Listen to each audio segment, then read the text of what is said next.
આજ રોજ ખેડૂત હિતરક્ષક સમિતિ રાજકોટના નેજા હેઠળ રમેશભાઈ પટેલ પડદરી અને અમારી સંયુક્ત ટીમે રાજકોટ જિલ્લા કલેક્ટર શ્રી અને જિલ્લા વિકાસ અધિકારી શ્રીને સંયુક્ત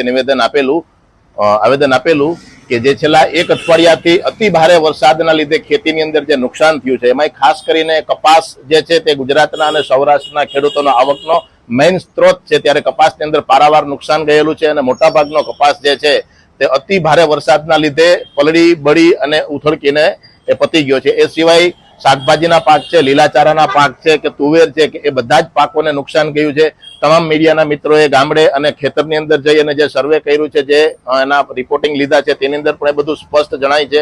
સરકાર સર્વે દર વર્ષે કરે છે અને વળતરની જાહેરાત કરે છે, પણ જે ખરેખર લાભાર્થી ખેડૂત છે, ખરેખર જેને નુકસાન ગયું છે તેના સુધી તે સહાય પહોંચે, તેને લાભ મળે, તે અમારી મુખ્ય માંગણી છે।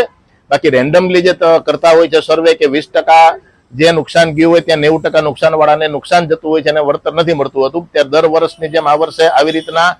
ખાલી ઓફિસમાં બેસીને કે કોઈ 2-4 લોકોને પૂછીને સર્વે ન થાય અને જમીની હકીકતને ધ્યાનમાં લઈ અને સર્વે થઈ અને યોગ્ય લોકોને વહેલા તકે જે વળતર મળે એવી અમારી માંગણી છે। અને એ સિવાયના જે કંઈ પડતર પ્રશ્નો હતા, ખેતીની અંદર વીજળીના પ્રશ્નો જે હોય છે, એ સિવાય ભૂંડ રોજના પ્રશ્નો છે અને જે કંઈ વધારેમાં વધારે એક નડતો પ્રશ્ન ખેડૂતને હોય તો તે યોગ્ય ભાવનો છે કે જે સરકારની નીતિની અંદર ક્યારેય પણ સમાવવામાં નથી આવ્યો, એટલે તેને જણસીના યોગ્ય ભાવ મળે એ વસ્તુને પણ અમે ધ્યાનમાં લીધી છે। અને ખાસ કરીને અત્યારની જે પરિસ્થિતિ થઈ છે અતિ ભારે વરસાદના અતિવૃષ્ટિના લીધે એને ધ્યાનમાં લઈ અને સરકારશ્રીને કૃષિમંત્રી અને મુખ્યમંત્રીશ્રીને રજૂઆત કરી છે કે વહેલામાં વહેલી તકે સર્વે કરી અને જે ખરેખર નુકસાન ગયું છે, જેને પરિસ્થિતિ હદ બહારની છે, એવા લોકોને યોગ્ય સમયે વહેલાસર વળતર મળે એવી અમારી માંગણી છે।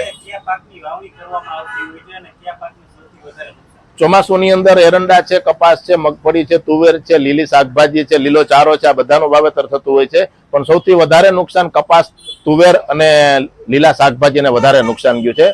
અને ખાસ કરીને સૌરાષ્ટ્રની અંદર કપાસનું વાવેતર વધારે થાય છે અને કપાસ થોડીક મેઇન આવકનો સ્ત્રોત છે ખેડૂતોનો અત્યારે, તો તે કપાસ સંપૂર્ણપણે નાશ પામ્યો છે પાણીના લીધે, વધારે પાણીના લીધે। કપાસ પાછળ એક એકર દીઠ ગણતરી કરો ને તો 10,000 થી લઈને 25,000 સુધીનો ખર્ચો થતો હોય છે। પછી કેટલુંક પાણી છે, કેટલોક વેલા વાવેલો છે, એ બધા એરિયા પ્રમાણે એની પરિસ્થિતિ પ્રમાણે વધારે ઓછો એનો ખર્ચો થતો હોય છે। એટલે હવે પાછું બીજું પાછળથી વાવેતર કરવા માટેનો સમય પણ નથી, કારણ કે સામે પાછું જે દિવાળી પછી જે શિયાળુ વાવેતર કરવાનું હોય તો ત્યારે પણ ખેતર ખાલી જરૂરી છે। એટલે એ થોડુંક એટલી બધી પરિસ્થિતિ એવી હોય છે કે હવેના 3 મહિના કે 2 મહિના છે તે ખાલી રાખવું પડે અને અત્યારે જે વસ્તુ વાવેલી છે એ સંપૂર્ણ નાશ પામી છે। અમે રાજકોટ જિલ્લાની ગણતરી કરીએ છીએ અત્યારે, કારણ કે રાજકોટ જિલ્લાની બહાર તો અમે પણ ગયા નથી, તો રાજકોટ જિલ્લાના લગભગ તમામ જગ્યાએ આટલો જ અતિ ભારે વરસાદ છે, એટલે તમામ જગ્યાએ નુકસાન છે, પણ જેને આ વાવેતર કર્યું છે તેને વધારે નુકસાન છે। ખાસ કરીને કપાસ અને લીલા શાકભાજી, રાજકોટની આજુબાજુનો જે નજીકનો વિસ્તાર છે ત્યાં શાકભાજી અને લીલો ચારો વધારે વવાતો હોય છે, મકાઈ છે, તુવેર છે, એ પણ એને પણ બધું વધારે નુકસાન ગયું છે। બાકી મેજોરિટી આમ ગણતરી કરી તો આખા ગુજરાતની અંદર આ વરસાદનો એક સરખો માહોલ હતો એમ।